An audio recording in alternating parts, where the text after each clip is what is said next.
Assalamualaikum warahmatullahi wabarakatuh. Perkenalkan, nama saya Salma. Saya dari kelas 4B Manajemen Pendidikan Ekonomi Fakultas Tarbiyah dan Keguruan Universitas Islam Negeri Suskarya. Baiklah, di sini saya akan menjelaskan tentang pertumbuhan ekonomi Indonesia di era sekarang. Baiklah, di sini saya terlebih dahulu akan menjelaskan apa itu pertumbuhan ekonomi. Pertumbuhan ekonomi merupakan suatu kondisi di mana adanya peningkatan produk domestik bruto dari suatu negara atau suatu daerah. Ada peningkatan pendapatan per kapita dan ada peningkatan penyediaan fasilitas masyarakat serta infrastruktur. Secara sederhana, pertumbuhan ekonomi adalah keadaan ekonomi suatu negara selama periode tertentu yang mana lebih baik atau meningkat dari periode sebelumnya berdasarkan beberapa indikator. Indikator tersebut adalah kenaikan pendapatan nasional dan pendapatan per kapita, jumlah tenaga kerja yang lebih besar dari pengangguran, serta berkurangnya tingkat kemiskinan.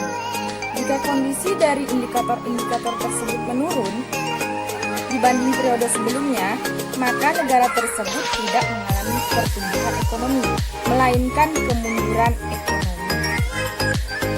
Pendapat lain mengatakan, yaitu pendapat dari Simon Kuznets, menyatakan bahwa pertumbuhan ekonomi adalah mampu meningkatkan output atau hasil produksi ekonomi berdasarkan kemajuan teknologi yang diiringi dengan penyesuaian ideologi.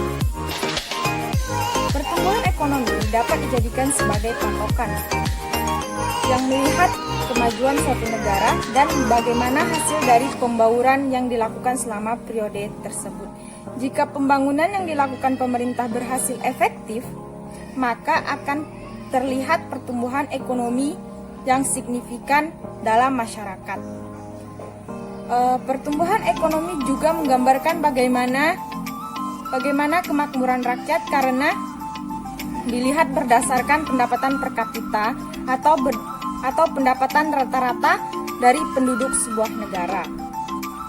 Dengan mengetahui tingkat pertumbuhan ekonomi, pemerintah dapat membuat perencanaan mengenai penerimaan negara dan rencana pembangunan yang akan dilakukan. Pertumbuhan ekonomi yang kurang baik dapat menerima bantuan berupa dana dari pihak internasional seperti Bank Dunia dan negara lain. Pertumbuhan ekonomi sering kali kita dengar istilahnya saat menyaksikan tayangan tentang perekonomian Indonesia dan disebut-sebut sebagai hal yang sangat penting.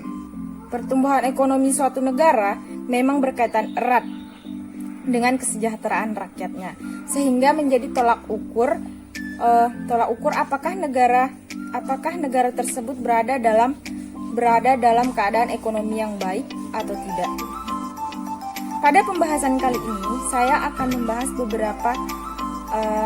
beberapa kasus yang berkaitan dengan pertumbuhan ekonomi.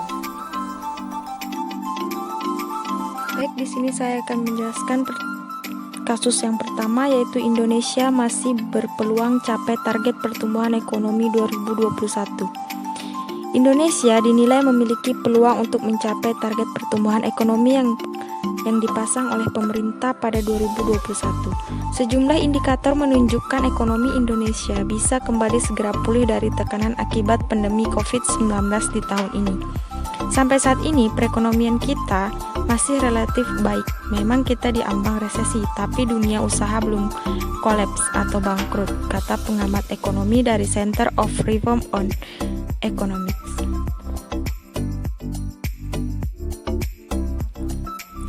Baik, kasus yang kedua yaitu pertumbuhan ekonomi negatif Indonesia hadapi ancaman resesi. Pertumbuhan ekonomi relatif. Pertumbuhan ekonomi negatif diperkirakan akan terus berlanjut hingga kuartal 3 2020. Praktis, Indonesia menghadapi ancaman resesi jika 2 triwulan berturut-turut pertumbuhan ekonominya negatif. Menteri Keuangan Sri Mulyani mengatakan secara teknis suatu negara bisa dikatakan mengalami resesi jika pertumbuhan ekonominya mengalami kontraksi atau negatif selama 2 triwulan berturut-turut.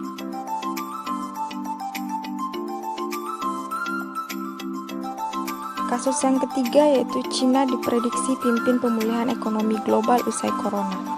Morgan Stanley memperkirakan ekonomi Cina menjadi yang pertama pulih dari hantaman pandemi virus corona dibandingkan dengan negara lainnya, baik di wilayah Asia maupun global. Ekonomi negeri tirai bambu itu diramalkan tumbuh 1,5% pada kuartal 2 2020.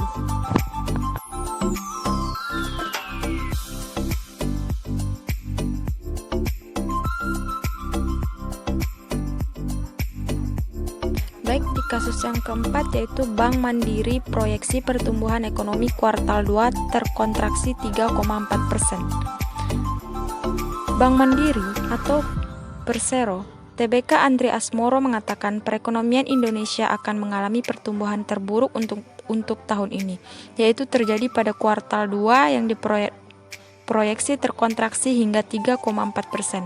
Andri mengatakan perkiraan Bank Mandiri terhadap pertumbuhan ekonomi Indonesia pada kuartal 2 2020 tidak jauh berbeda dengan prediksi Menteri Keuangan Sri Mulyani Indrawati, yaitu turun 3,1%.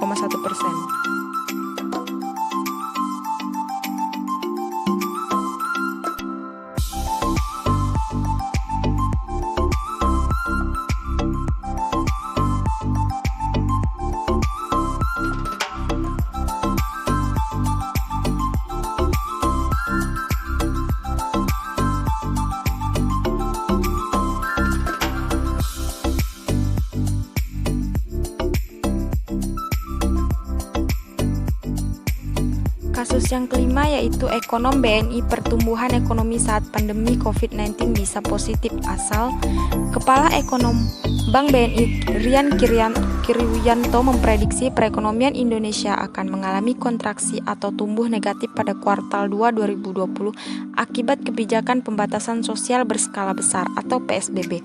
Untuk mengurangi penyebaran wabah COVID-19, dia juga mengamini persyaratan Menteri Keuangan Sri Mulyani Indrawati yang memprediksi produk domestik bruto atau PDB pada kuartal 2 2020 mengalami kontraksi kurang 3,1%.